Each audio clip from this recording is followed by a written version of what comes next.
My name is John. I'm 68 years old, and I need to tell you something you might not want to hear. If you're a parent or you want to be one someday, and you think, as long as I provide, my child will be okay, please stay with me. Because I believed that, and I was wrong. What I'm about to say isn't meant to shame you. It's meant to wake you up before you lose years you can never get back. And yes, this story is painful. It includes family violence and addiction, and it's the reason I'm speaking now. While I still can, the lie we tell ourselves, love is enough if the basics are covered. Most parents believe love is a feeling, food on the table, a roof, clothes, school supplies, rules, discipline, a structured life. That's what I thought parenting was. I want you to hear this clearly. Providing the basics is not the same as providing safety, and a child can survive a home while quietly being shaped by it. We raised one son, our boy, and we lost him long before the law ever touched him. The real home,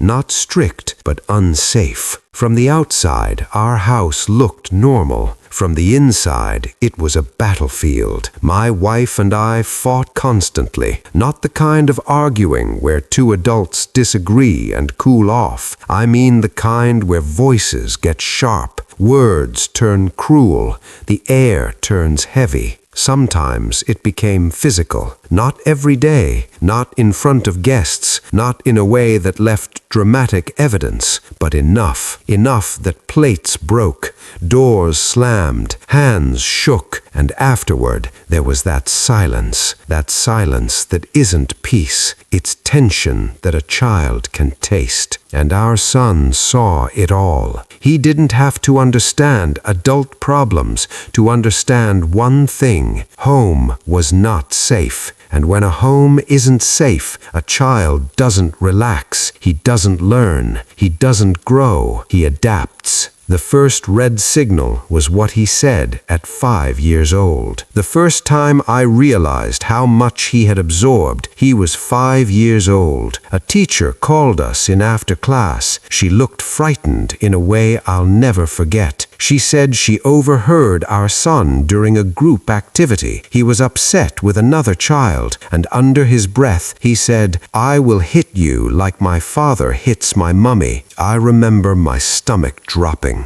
not because I suddenly became a better man in that moment, but because I realized our private life was no longer private. It had leaked into his mouth, into his body, into the way he believed problems get solved. The teacher didn't lecture. She wasn't cruel. She didn't accuse. She said very calmly, "Your son is scared, angry, and confused. He's learning patterns that can destroy his future." That sentence should have changed our lives. It didn't. Our denial, "He'll grow out of it." My wife said, "He'll grow out of it." And I said the line I regret most. "Boys are resilient. He needs to be strong."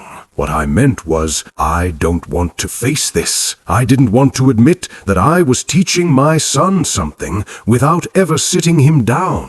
Because kids don't learn most from what we tell them. They learn from what we repeat. And we repeated chaos. So he absorbed it. And I misread his pain as an attitude problem. The slow slide, how a child becomes difficult. As he got older, school started changing for him. He couldn't focus. He'd get irritated fast. He'd shut down. Homework didn't get done. Teachers complained. Other kids began to keep their distance, because when a child lives in tension, he often brings tension with him. And what did we do? We got stricter. We got louder. We punished. We scolded. We called him lazy, disrespectful, difficult. But he wasn't looking for less discipline. He was looking for something we never learned how to give: calm, presence, a home that didn't keep his nervous system on guard. And here's the truth I wish someone had forced me to swallow back then. When a child feels unsafe safe. They will search for control somewhere else, in anger, in rebellion, in numbness, in friends, in substances, anywhere. By the time he was 15, he started experimenting with drugs. At first, we didn't know. Then one day, we found something in his bag. And I want you to understand this moment, because it's where many families split into two possible futures. We could have asked, what are you escaping from? What are you feeling? How can we help you before you ruin your life? But we didn't. We reacted with anger, threats, yelling. We treated it like a crime scene, not a cry for help. Not one word of counseling, not one attempt to understand what the drugs were doing for him emotionally. We were so focused on controlling him that we never asked why he didn't feel safe being controlled by us. That night he left. No long speech, no dramatic goodbye. He didn't slam the door like in the movies. He just disappeared. And for a while, we told ourselves he'd come back when he cooled off. Days passed, then weeks, then that slow, horrifying realization he wasn't coming back. And once a child learns they can survive without you, it becomes very hard to convince them they should trust you again. The years of not knowing and the call that ended denial. For years, we didn't really know where he was. We heard rumors, pieces, a friend of a friend story. We guessed, we worried, but guessing is easier than facing responsibility. Then, when my wife and I were 60, the phone rang. A police officer. Not angry, not dramatic, just professional. He said our son had been arrested after a long investigation connected to a series of armed robberies, the kind that makes neighborhoods afraid to go out at night. I remember watching my wife's face change as the words landed. She kept whispering one question: "Are you sure it's our son?" And I wanted to say no. I wanted a different story. But deep inside, I already knew, because this didn't begin with a gun. It began with a home where anger lived in the walls. The moment that broke me. When the trial began, we sat in the back, not because anyone told us to, because shame has a gravity. Then they brought him in, and I wasn't prepared for what I saw. He wasn't the boy I remembered. He looked older than his age, harder, tired in a way young people shouldn't be tired. And when his eyes passed over us, there was no rage, no tears, no "why did you do this to me?" Just distance. And that distance broke me more than hatred ever could. Because anger means there's still a relationship. Distance means the relationship already died somewhere along the way. The judge listed the charges, the impact on victims, the fear caused to strangers, and then came the sentence. Long enough that my hands started shaking, long enough that my wife made a sound I still can't forget. Not a scream, not a cry, something deeper. And in that moment I understood something people don't talk about. People think prison is the punishment, but sometimes the real sentence is lived outside the walls by the parents who wake up every day replaying the moments they can't undo. When we walked into that prison to visit him, I remember the smell, metal, concrete, air that felt like hope had been rationed. When they brought him into the visiting room and he sat across from us, he was right there and impossibly far. We talked about small things at first, food, weather, like strangers trying to be polite. Then my wife reached halfway across the table, stopped and pulled her hand back, as if she didn't have the right anymore. And my son, our son, spoke calmly, not accusing, not emotional, just calm. And that calm hurt, because it told me something. He didn't come to that room to punish us. He came because he had learned how to survive without needing anything from us. And what kind of father creates that? Here's what I know now, at 68, that I wish I had known when he was 5. Children do not suddenly become strangers. They travel there slowly, one ignored cry at a time, one harsh word at a time, one night of shouting at a time, one apology that never comes, one moment when you could have chosen gentleness and didn't. And I need you to hear this too. You don't have to be a bad parent to damage a child. You just have to be a parent who refuses to change. If you're listening and thinking, I've already made mistakes, good. That means you're awake. So here are actions, real ones. Because love is not just a feeling. Love is a behavior.